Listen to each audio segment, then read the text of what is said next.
Alhamdulillah nahmaduhu wa nasta'inuhu wa nastaghfiruhu wa na'udzu billahi min sururi anfusina wa min sayyiati a'malina. May yahdihillahu fala mudhillalah wa may yudlil fala hadiyalah. Asyhadu an la ilaha illallah wahdahu la syarikalah wa asyhadu anna Muhammadan abduhu wa rasuluh.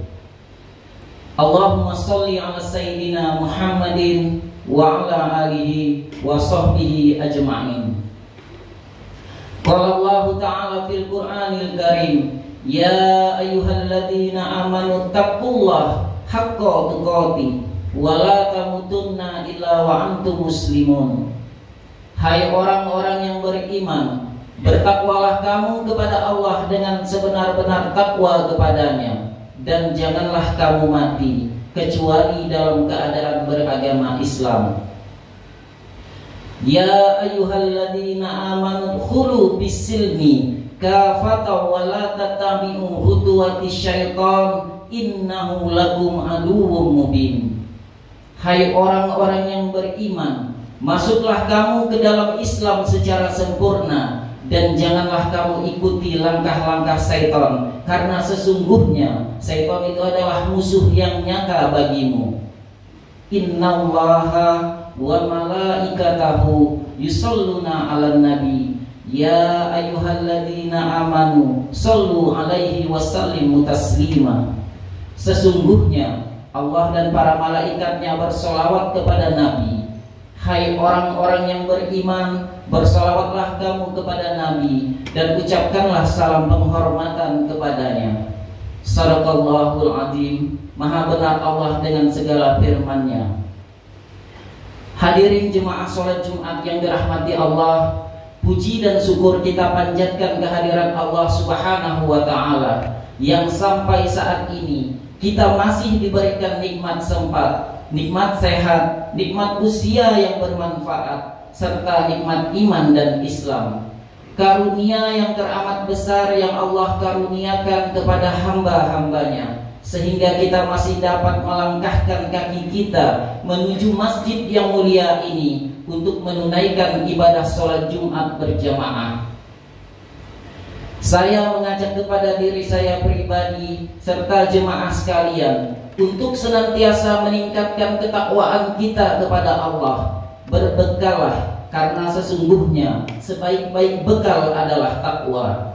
Marilah kita untuk selalu mengingat Allah, jangan pernah kita melupakannya, apalagi meninggalkannya, terlebih dengan kesengajaan. Ma'asyiral muslimin rahimakumullah. Pada khutbah Jumat kali ini, tema yang akan khotib sampaikan adalah tentang keistimewaan Muharram dan ikhtiar hijrah. Menata niat hadir di majelis mulia ini semata-mata untuk beribadah kepada Allah dan mengharap ridho dan berkah darinya. Jangan sampai niatan kita hadir di majelis ini untuk sekedar menggugurkan kewajiban kita, apalagi menjadi sebuah keterpaksaan. Tentu jika ada terbesit seperti ini dalam hati kita, maka apa yang akan kita lakukan akan sia-sia dan akan terasa berat, yang akhirnya tidak mendapatkan kualitas ibadah yang baik. Bulan Muharram adalah satu di antara bulan-bulan yang mulia, Al-Ashur, Al-Hurum, yang diharamkan berperang di bulan ini. Ia dipandang bulan yang utama setelah bulan Ramadan. Oleh karenanya kita disunahkan berpuasa terutama pada hari Asyura, yaitu menurut pendapat mayoritas ulama tanggal 10 Muharram. Di antara fadilah bulan Muharram adalah ia dipilih oleh Allah Subhanahu wa Ta'ala sebagai momen pengampunan umat Islam dari dosa dan kesalahan. Imam Ahmad meriwayatkan di dalam musnadnya dari sahabat Abu Hurairah radhiyallahu anhu bahwa ia berkata, suatu hari Nabi SAW berjalan melewati sekelompok orang Yahudi yang tengah berpuasa di hari Asyura. Maka Nabi SAW bertanya, puasa hari apa itu? Mereka menjawab, Hari ini adalah hari ketika Allah menyelamatkan Musa dan Bani Israel dari tenggelam, sedangkan Fir'aun di hari ini tenggelam.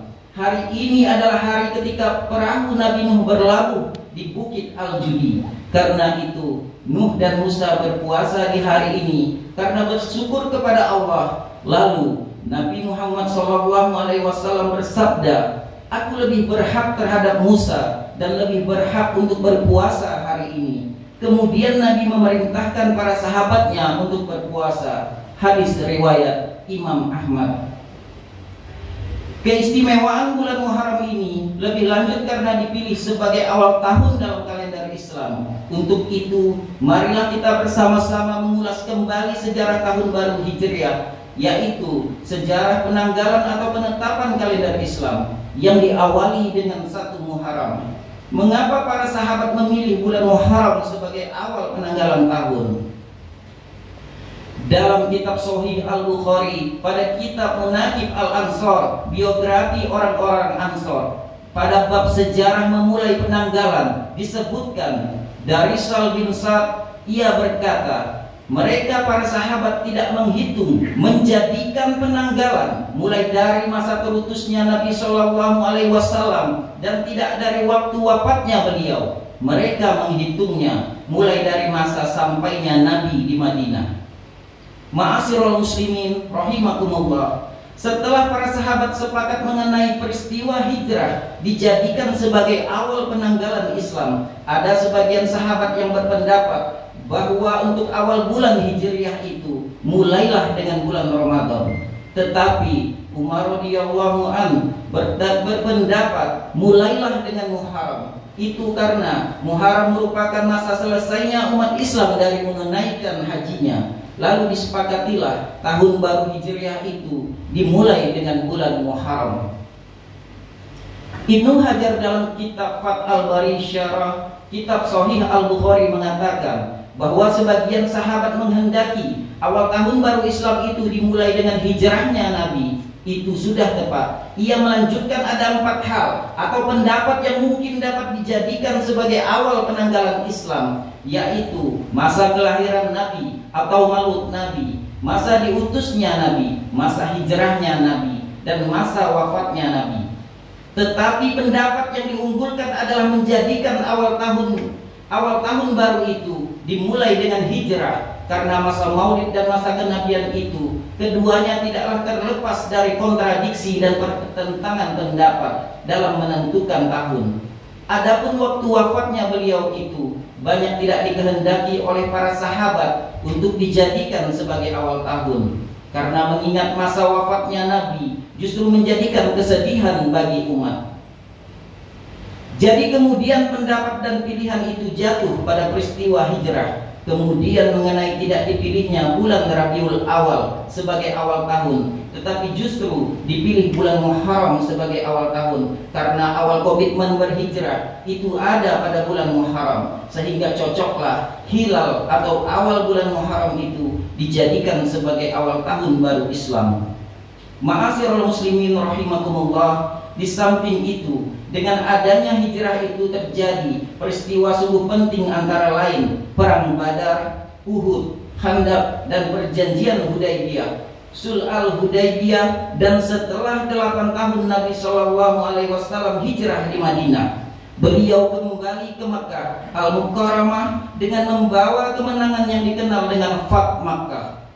Itulah peristiwa-peristiwa yang penting kita ingat. Oleh karena itulah Al-Quran menjadikan hijrah itu sebagai sebuah pertolongan dalam Quran surah At-Taubah ayat 40 yang artinya, jika kamu tidak menolongnya Muhammad, sesungguhnya Allah telah menolongnya, yaitu ketika orang-orang kafir mengusirnya dari Makkah, sedang dia salah seorang dari orang ketika keduanya berada dalam gua. Ketika itu dia berkata kepada sahabatnya, jangan engkau bersedih, sesungguhnya Allah bersama kita. Maka Allah menurunkan ketenangan kepadanya dan membantu dengan bala tentara malaikat-malaikat yang tidak terlihat olehmu, dan dia menjadikan seruan orang-orang kafir itu rendah. Dan firman Allah itulah yang tertinggi. Allah Maha Perkasa lagi Maha Bijaksana.